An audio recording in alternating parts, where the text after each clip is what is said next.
જો મારે આ બાયપાસ કરાવવાનું હતું ને, એના પહેલાં આમ તો કંઈ ખબર જ નહોતી કે આવી કંઈ તકલીફ છે. હાર્ટની તકલીફ બિલકુલ ખબર નહોતી. એક આટલો અણસાર આવ્યો ને, પણ છતાં ઈશ્વરચંદ સ્વામી મને કહ્યું કે મશીન આવ્યું છે, નવું છે, પ્રસાયનું કરવા માટે તમે ચડો ઉપર.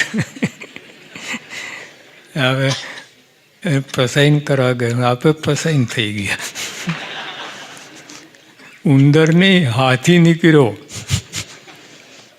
7 બ્લોક. આમ જરાય ખબર ના પડે. આટલું બધું જો તપાસ કર્યા વગર એકદમ ફટાકદન પડી જાત. એની જે એકદમ હેવી હાર્ટ એટેક આવે ઉપડી જાત ઓન ધી સ્પોટ. બીજો શ્વાસે લેવા ના રહ્યો. એટલે પ્રમુખ કેર મને લાગે મારા માટે જ ખોલ્યું હશે. કેમ કે બીજે આપણે તપાસ કરવા જવાના જ નહોતા. અને પછી એકદમ આવો હેવી પરિણામ આવી જાત.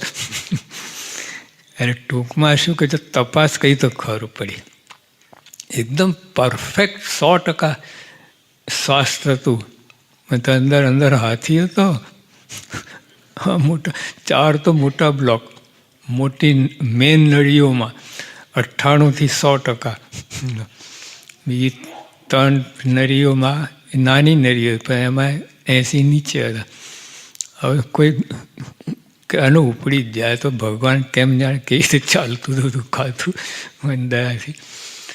પણ ટૂંકમાં શું કે તપાસ કરીને ત્યાં ખબર પડ્યા.